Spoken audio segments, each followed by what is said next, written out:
Welcome to Second Take, the show that focuses on the issues behind the news. Mining Weekly editor Martin Creamer joins me today to unpack the developments around the Kropz Elandsfontein project. Welcome, Martin. Thanks, Ashley. Now, Kropz is developing the phosphates mining and processing project in the Western Cape and has secured several offtake agreements. I always keep my eyes these days on phosphates, potash, because we know that the world is running short of food. We know that this is going to be an important ingredient. We know that it's in the hands of mainly state-owned corporations around the world. We know that state-owned corporations are slow and stodgy. If you're slow and stodgy in this area, are we going to run into a crisis?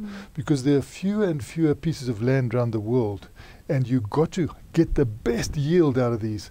And the only way to get the best yield out of them is to have the soil, with nutrients. That's the way you're going to get your yield. Now, we're hearing every day here that there's going to be land expropriated and it's not going to be compensated, and it's around the idea that people are going to start farming. If they start farming, you want them to get the best out of the land. If they're going to get the best out of the land, they have to have the phosphates and the potash and all the other things. We are still importing, a lot of fertilizer.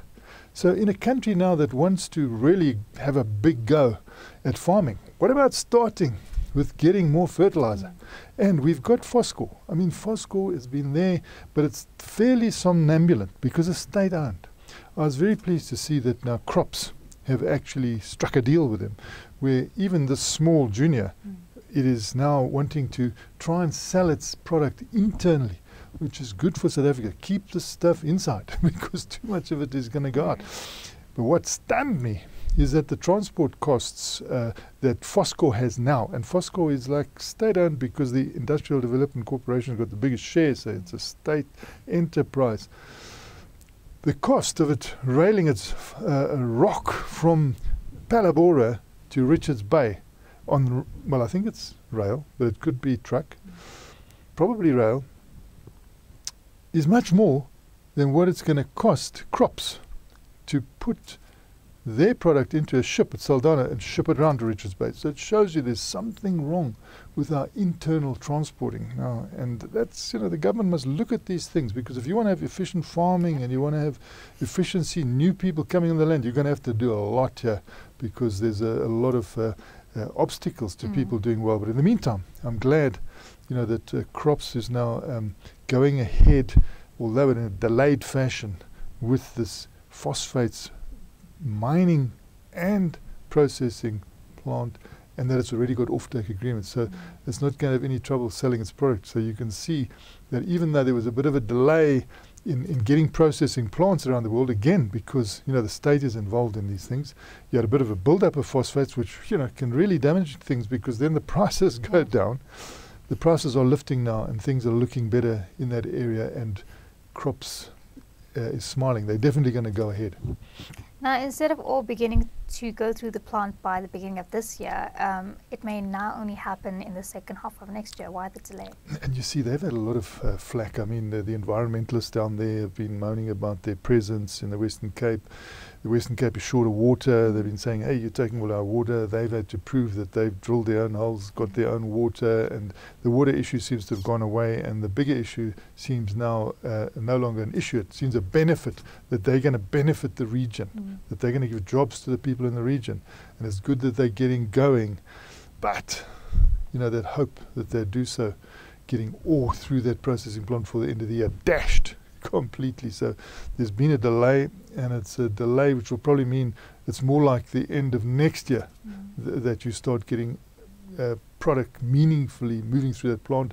They're also talking about perhaps doing it in a much more moderate fashion. They've done a lot in the laboratories, but they've been convinced now by speaking to so many specialists that they must actually build that plant and start putting it through. What the laboratory says they'll probably beat if they can get that processing plant going, but they want to do it slow and easy so that they don't actually run into any problems, and they think they can still make good profits even if they come out at a slower pace, but it has slowed down.